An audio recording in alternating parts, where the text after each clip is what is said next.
To believe in the life of love, to walk in the way of honor, to serve in the light of truth.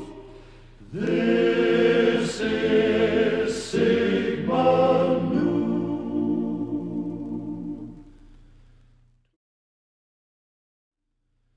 In October 1868, 3 cadets at the Virginia Military Institute walked from Superintendent Francis H. Smith's home to the parade ground, stood beside a limestone outcropping, and pledged an oath that would bind them and more than 250,000 men in the future into the Legion of Honor. On January 1st of 1869, the men publicly announced the founding of Sigma Nu Fraternity. Cadet James Frank Hopkins was born in Ripley, Mississippi, but moved as a young boy with his family to Memphis, Tennessee, and then on to Little Rock, Arkansas. He was a Civil War veteran and was older than most of the cadets when he arrived in 1866. The Legion of Honor was his idea, and he wrote the first ritual and designed the badge. He approached Cadet Greenfield Quarles with his idea as they were good friends, having been roommates their first year at VMI. Cadet Quarles, who was thoughtful and reserved, was born in Christian County, Kentucky, but he moved with his family as a child to Phillips County, Arkansas. Also a Civil War veteran, he had been wounded and served time as a prisoner of war. Hopkins next approached Cadet James McIlvaine Riley. Riley was born in St. Louis and was the youngest of the 3. Riley was very social and outgoing, and his fellow cadets enjoyed his camaraderie. There were several reasons why the founders came together to form this new organization. Before the end of the Civil War, VMI accepted only applicants from Virginia. Since all 3 founders were non-Virginians, they experienced a we versus they mentality, almost to the point of being treated as second-class citizens. Due to their experience in war, Hopkins and Quarles had no use for the hazing that was then rampant at the Institute. In fact, Hopkins was known to often stand up to hazing of other cadets. In addition, due to the influence of other powerful organizations at VMI, many of the key positions within the Cadet Corps were awarded to their members, regardless of merit. Finally, in 1868, Greenfield Quarles lost a younger brother who was a fellow cadet at VMI. It is likely that the loss of a brother that he loved very much made forming a new brotherhood even more attractive to Quarles. The founders never visualized Sigma Nu as a national fraternity, and it is not clear that Hopkins had a Greek letter fraternity in mind when he founded the Legion of Honor. Despite this, the Legion of Honor assumed the outward appearances of a Greek letter fraternity, and in December of 1870, shortly after the founders' graduation, a meeting was called to approve expansion to the University of Virginia. The first issue of the Delta magazine appeared in April 1883. It was conceived by John Alexander Howard, a charter member of the North Georgia chapter. He later served the fraternity as Vice Regent, Grand Treasurer, and Grand Historian, and was a newspaper man in his professional career. The first issue of the Delta consisted of only 16 pages. The name, the Delta, was chosen since only 3 chapters of Sigma Nu were then active: VMI, Washington and Lee, and North Georgia. Each corner of the Delta Triangle represented one of those chapters. Initially published in Philadelphia, Howard soon published the Delta in Dahlonega, Georgia, where he lived. The fraternity held its first national convention in the summer of 1884 in Nashville, Tennessee. Isaac P. Robinson of the Washington and Lee chapter was its champion.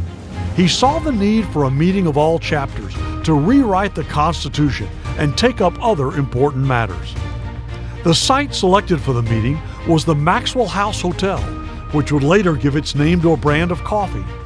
In spite of Robinson's enthusiasm and efforts to find lost alumni and obtain historical objects, only 8 delegates attended, representing 5 of the chapters. What they lacked in manpower, however, they more than made up in enthusiasm for the task at hand. They revised the Constitution, which had been in use since the initial founding of the fraternity, and elected officers to fill the positions it established. The delegates also revised the ritual, which had originally been written by founder Hopkins and Alpha member Edward R. Arthur. 2 years later, Sigma Nu held its second grand chapter at the Phoenix Hotel in Lexington, Kentucky. With 22 initiates attending, there was greater representation of the entire fraternity. In the 1890s and early 1900s, a shift in philosophy regarding student housing occurred on college campuses, and many schools chose to exit the dormitory business. Fraternities found the opportunity to serve their members by also providing living accommodations.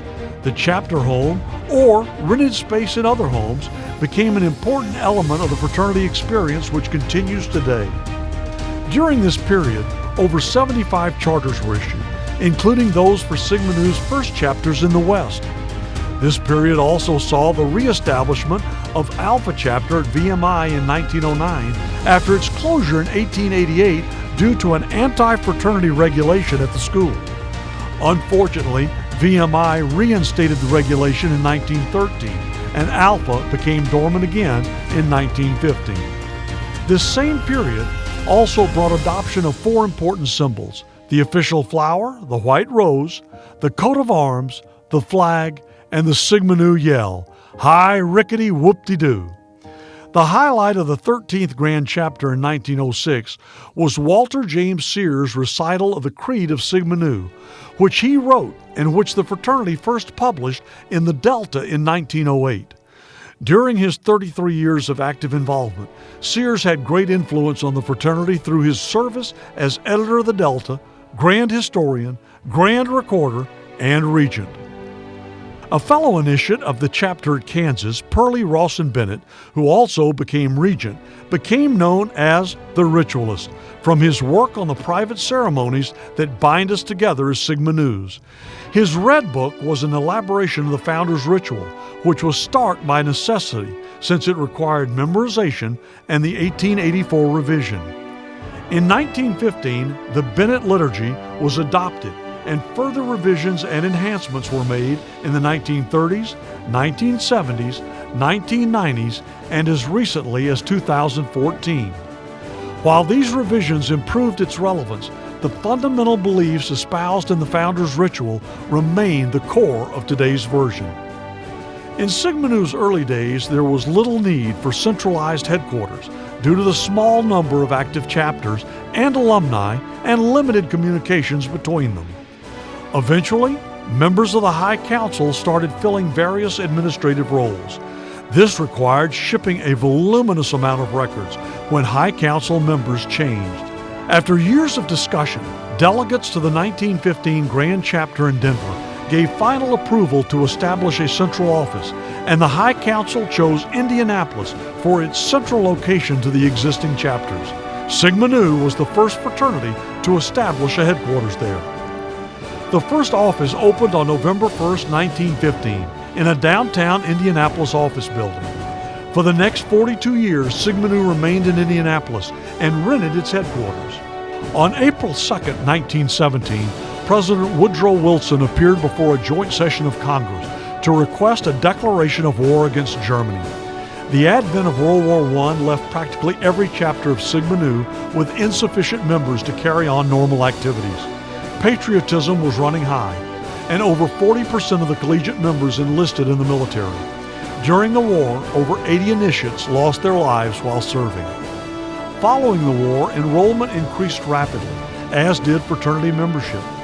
Sigma Nu was erecting chapter houses at a record pace, with 73 chapters owning houses in 1923, and a gain of 46 in a decade. By 1927, Sigma Nu had a chapter in 46 states and had truly become a national fraternity. During this period, the Permanent Endowment Fund was created to fund publication of the Delta and provide chapter house loans. Eventually, it became part of the Sigma Nu Educational Foundation, which was incorporated in 1946. The 1920s also saw the publication of the fraternity's first comprehensive history, The Story of Sigma Nu, written by John C. Scott of the chapter at Purdue. Sadly, the fraternity lost the last of its three founders when Quarles joined the Chapter Eternal in 1921, following Riley in 1911 and Hopkins in 1913. In 1929, the Wall Street crash occurred. The entire country was to feel the influence of the Depression during the 1930s, and the fraternity was no exception. Only 6 chapters were added in the 1930s. Forward progress at the national level, however, continued to be made with a continuing transition from a volunteer to a salaried staff and nationalization of the fraternity through steady but slower growth. During this period, the first recodification of the law of Sigma Nu was completed since its 1898 adoption. The first great fraternity painting, The Founding, by James Settles, was presented. The first historic Grand Chapter pilgrimage to Lexington occurred, and the Sigma Nu marker at VMI was erected and dedicated. In 1941, the United States entered the Second World War with the attack on Pearl Harbor. Patriotic fever was high, and there was a strong urge among Sigma Nus to join the military. Estimates are that approximately 12,800 Sigma Nus became members of the American and Canadian Armed Forces during World War II.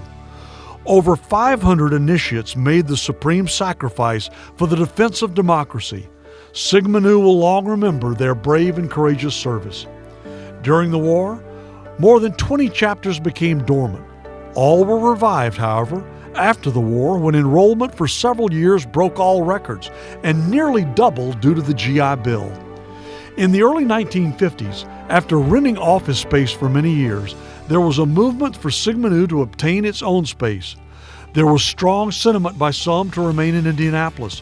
Others advocated for locations such as Washington, Chicago, New York, Atlanta, and Denver. The High Council eventually narrowed the list to smaller communities, with a university hosting a Sigma Nu chapter. These locations were Bloomington, Indiana, Miami, Ohio, and Lexington, Virginia. The High Council met in Lexington in April of 1958, and various properties were toured, but none fit the bill. Luckily, near the end of their time in Lexington, a property not yet on the market was shown, which met the fraternity's needs, and an offer was made and accepted. Dick Fletcher, the executive secretary at that time, provided a vision for the property and renovations began. Completed in February of 1958, those renovations turned a house constructed in 1910 by the grandson of spiritual founder VMI Superintendent Francis H. Smith into a functional and beautiful headquarters. Thanks to a self-assessment by the undergraduate chapters, a major addition was undertaken to celebrate the centennial in 1969 by constructing the wings on each end of the building. In the early 1990s, the fraternity constructed an additional wing on the back of the central portion for additional office space. In 1969, Sigma Nu celebrated its centennial in Lexington on the site of the fraternity's founding on the VMI parade ground. Regent Herman B. Wells, Chancellor of Indiana University and former presidential advisor, led the procession of grand officers. The event included a roll call of all chapters chartered in the first 100 years, with the burgee or flag of each chapter presented by a collegian. An event was also held at the fraternity's headquarters to dedicate the new wings. The war in Vietnam raged in the early 1970s, and student unrest and protests accompanied it. Chapter members were often divided between those supporting and those opposing the war. While membership declined on several campuses, the fraternity continued to add chapters, with 39 charters issued during the decade. In 1970, a provision was adopted to add 4 appointed collegiate Grand Councilmen to the High Council, with equal voice and vote as the alumni members. The 1972 Grand Chapter saw the announcement of the fraternity's regionalization program, with a leadership consultant assigned to each region to increase efficiency and contact in chapter visitation. The retirement of Dick Fletcher after 16 years as executive secretary was also announced, with Roy Adams and Bill Amiot serving as successors before the appointment of Mo Littlefield in 1977. Brad Beecham became executive director in 1997. The fraternity, like other Greek organizations, saw a tremendous upsurge in membership in the 1980s. Sigma Nu issued 46 new chapter charters, and several other chapters were rechartered, including several that were long dormant. First in Honor became a revered slogan. Quality rather than quantity was emphasized, and any new chapter was expected to be a permanent credit to the Legion of Honor. The quest for high quality led to refinement of written standards for chapter excellence. This development culminated in the biennial bestowal in 1982 of the Rock Award for chapter excellence. Community service and philanthropy projects were emphasized. Numerous chapters began initiatives that continue to bring great credit to the organization while improving society. In the late 1980s, the Sigma Nu Educational Foundation oversaw the development of one of the fraternity's most important leadership development initiatives, the Leadership, Ethics, Achievement, and Development, or LEAD program. An innovative, multi-phase curriculum was designed to prepare today's undergraduate brothers to become tomorrow's ethical leaders for society. Launched in 1988, at least some portion is used in nearly every chapter today. Sigma Nu was the first in the interfraternity community to introduce well-defined measures to reduce the risks of illegal drug use, alcohol abuse, hazing, and sexual assault. These demons had invaded campuses over previous decades and continued to be a challenge to the fraternity's wave of prosperity. The fraternity published its risk reduction policy and guidelines in 1985 and enacted procedures to implement them, including suspension of charters for noncompliance. While violations led to the suspension of numerous charters, the actions demonstrated unwavering commitment to the fraternity's ideals and made chapter homes safer and chapters ultimately stronger. Sigma Nu continued to expand its presence in the 1990s, with 21 charters issued, and in the first decade of the 21st century, with 6 additional charters issued. In addition, the High Council approved the return of many charters to previously dormant chapters. In 2002, the fraternity adopted its Pursuit of Excellence program to measure and ensure excellence in chapter operations. This emphasis on chapter excellence, along with a focus on growth, in the past 15 years has led to a significant increase in chapter size, record levels of collegiate membership, increased numbers of rock chapters, and retention of Sigma Nu's strength and presence as one of the Greek world's top fraternities. Sigma Nu remains committed to the preservation and enhancement of its headquarters campus to better support the educational mission of the fraternity. The campus will continue to serve as a memorial to the service of visionary leaders and those whose contributions and sacrifices bettered the fraternity and society in general. To this end, fundraising is underway for construction of the Spears Family Epsilon Center for Excellence. This facility will be used to house the numerous chapter groups that visit Lexington each year, as well as a proposed leadership development program for emerging leaders. In addition, Sigma Nu intends to honor the nearly 700 brave initiates who made the ultimate sacrifice during America's various military conflicts. An expansion of the Marchman Flag Pavilion, to be dedicated on the 100th anniversary of the end of World War I, will honor all Sigma Nus killed in military action. The foundation has developed a master plan and is currently seeking contributions for a renovation of the headquarters building interior, along with other campus enhancements. Sigma Nu will continue to face challenges, as it has in the past, but we remain committed to the vision of excelling with honor and our mission of developing ethical leaders for society through the principles laid down by our founders back in 1869. With almost 250,000 initiated since our founding and nearly 12,000 collegians in our chapters each year, we have had and will continue to have a positive impact on American society. Our brothers are leaders in government, industry, and the arts, and our future remains bright as we learn from our heritage and vow to further improve our brotherhood. Like the rock and the rose, we are constant in our devotion to our principles, but ever evolving as we meet the challenges of society. In 1920, at his final grand chapter before his death, Founder Quarles issued a challenge that remains relevant today. He said, "I charge you to remember honor, truth, and brotherly love, not only for yourself, not only for Sigma Nu, not only for the inner circle of your community, but for this whole country.